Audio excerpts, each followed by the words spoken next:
ini dan ibadah-ibadah yang telah kita lakukan semalam dicatat dan diterima oleh Allah Subhanahu wa Ta'ala sebagai tambahan amal soleh kita. Amin ya rabbal alamin.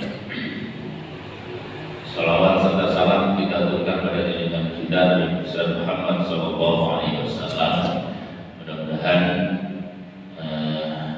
salawat kita menjadi wasilah buat kita besok di hari kiamat mendapatkan syafaat dari Rasulullah sallallahu alaihi wasallam. Amin ya rabbal alamin. Pagi hari ini ada anugerah buat saya, yaitu diberi kesempatan untuk bertawasul bil haq, tawasul bis sabr, ketiban sangkur. Ini cerita saja. Suatu hari Umar bin Khattab itu dilapori seseorang, Amirul Mukminin, anak saya itu durhaka pada saya. Oh iya, ya, karena Umar ini orang yang bijak, ya, orang yang tidak ingin gegabah dalam memutuskan satu perkara, maka Umar memanggil anak yang dibilang durhaka dari sama orang tuanya. Dipanggillah si anak tadi menghadap kepada Umar dan ditanya, apa benar kamu durhaka kepada orang tuamu? Ternyata anak ini membela diri. Oh, Amirul Mukminin, saya seperti ini itu karena orang tua saya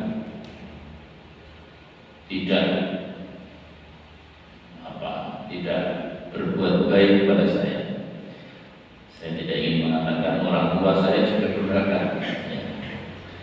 Orang tua saya tidak berbuat baik sama saya, Amirul Mukminin.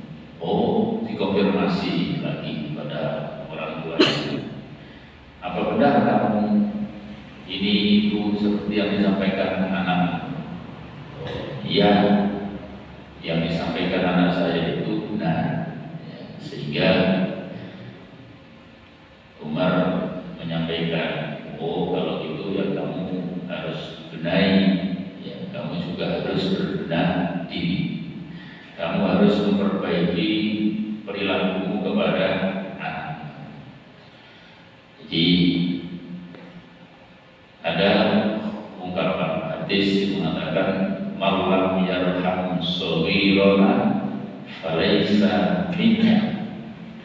Siapa yang tidak bisa berbuat atau tidak melakukan, tidak berkasih sayang kepada anak-anaknya, maka dia tidak termasuk umatku, kata Nabi.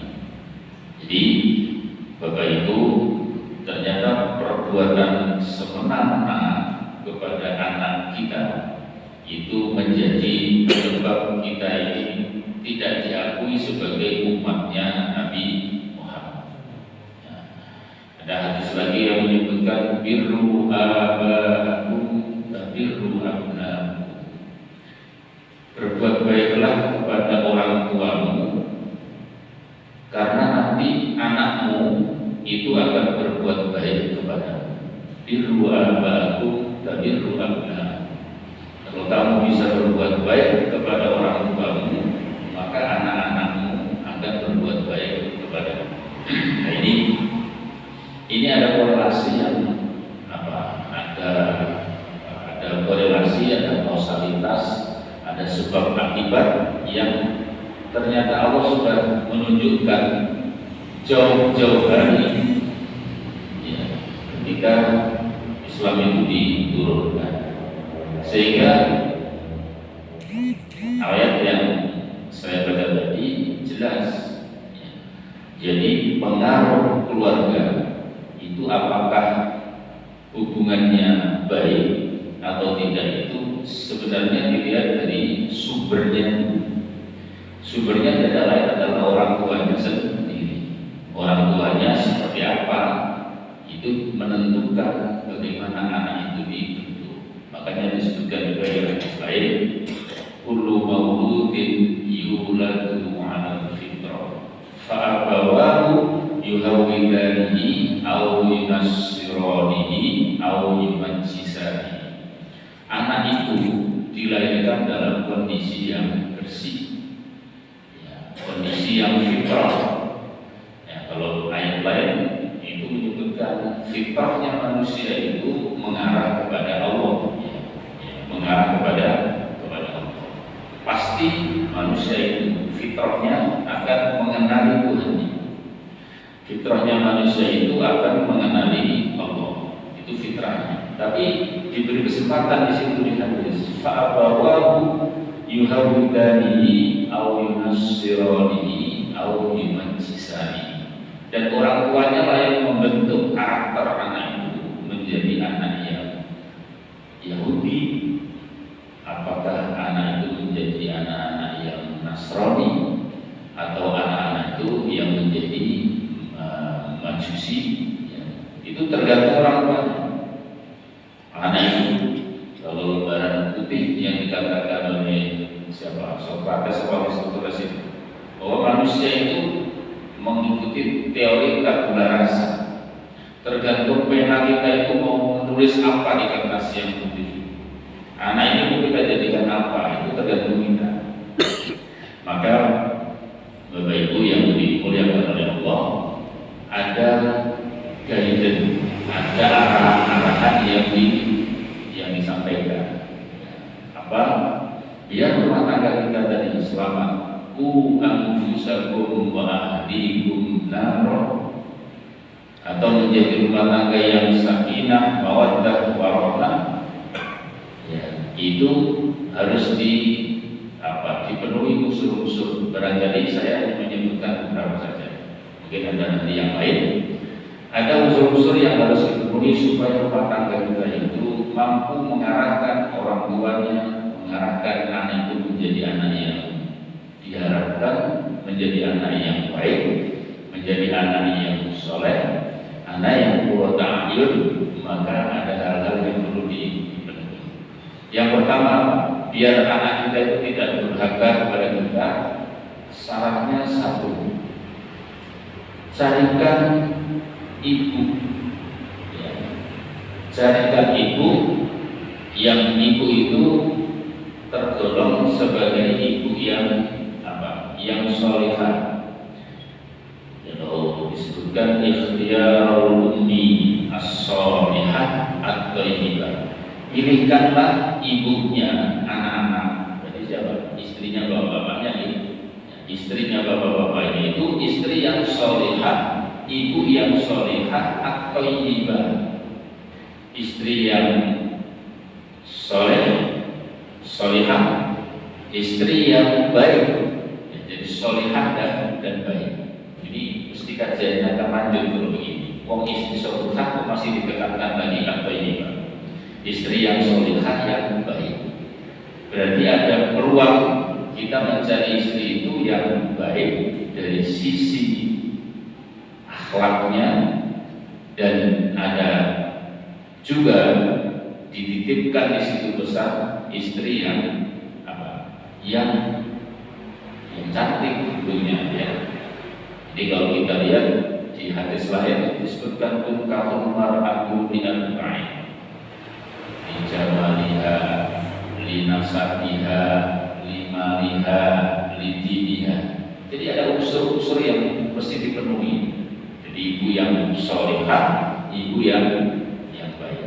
Jadi ini poin pertama yang harus dikedepankan supaya anak-anak itu menjadi anak yang sholih, anak-anak yang sholihah. Orang tuanya, ibunya harus yang baik. Kenapa? Karena ya ibu itu menjadi garda terdepan dalam pendidikan anak. Kalau kita ingat ada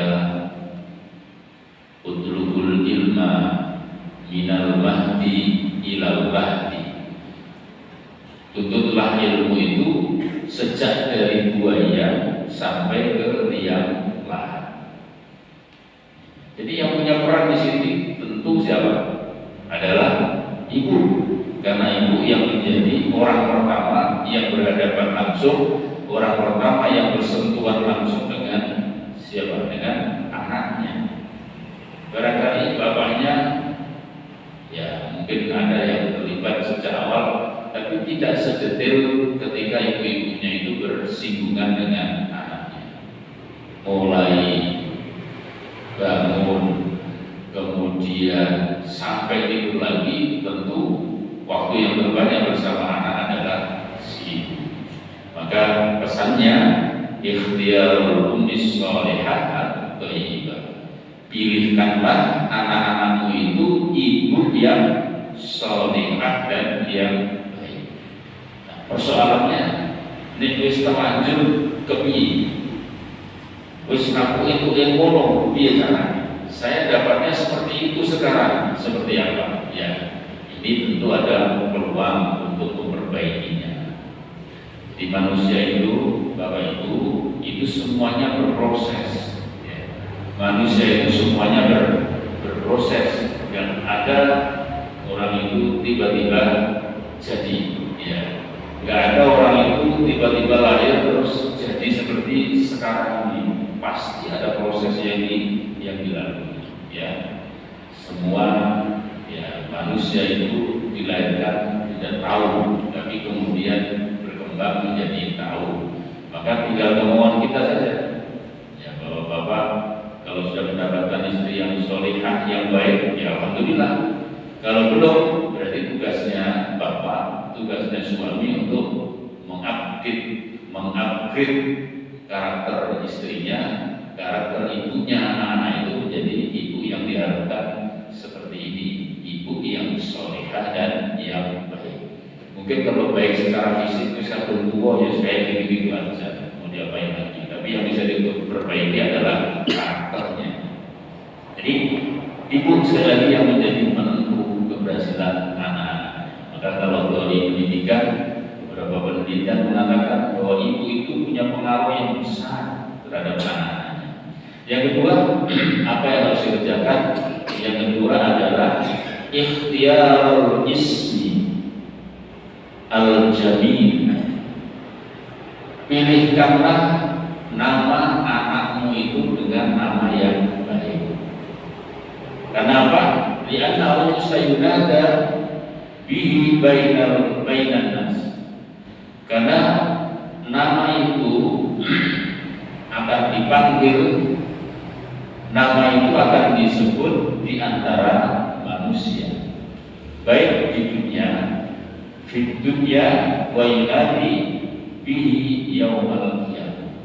Anak itu dengan nama itu akan dipanggil sesama manusia ini, baik di dunia maupun di akhirat. Jadi nama seseorang itu tidak hanya berhenti di dunia saja, tetapi nama itu akan dipanggil juga nanti di akhirat. Yang namanya Ahmad, ya dipanggil besok di hari kiamat dengan nama Ahmad. Dengan nama Muslim misalnya, ya di dunia dipanggil Muslim, bisa di akhirat dipanggil juga dengan nama Muslim. Ya, namanya Pak Joko, ya Pak Joko bisa di akhirat disebut, ayo Pak Joko, sini, mana amalmu? Ayo kita hitung amalmu. Ayo Pak Bunyamin, sini, mana amalmu? Mana perbuatanmu? Kita hitung. Ya, ada yang mau hisab. Ya, setelah dihitung, ditimbang. Oh, amal baiknya ini, amal buruknya ini. Kemudian nanti ditimbang amalnya itu, ya. Ada yang mizan, ya. Ada yang mizan ditimbang mana yang baik, mana yang buruk. Barang banyak mana baiknya dengan banyak mana buruknya ditimbang. Nanti kalau banyak amal yang baiknya, insya Allah masuk surga. Kalau ada amalnya lebih banyak keburukannya, maka masuk terminal dulu di neraka. Ini dipanggil dengan namanya masing-masing. Gak keliru, gak ada yang keliru dengan namanya. Namanya A ya A, namanya B ya B. Maka di dititipkan di situ supaya kita memberi anak itu dengan nama yang baik, bukan nama yang asal-asalan, bukan nama yang gojekan. Ya, ada orang tua kasih nama dengan nama gojekan, dikira nama itu tidak ada maksudnya, dikira nama itu tidak ada muatannya, padahal nama itu bagian dari doa. Kalau anaknya dikasih nama Muhammad, berarti dia ingin anaknya itu punya karakter, punya budi pekerti yang terpuji. Ya. Yang ketiga, apa yang harus dilakukan, yaitu berazam terhadap pendidikan anaknya. Ya. Ada pendidikan anak itu terutama adalah pendidikan tentang tauhid, tentang keimanan.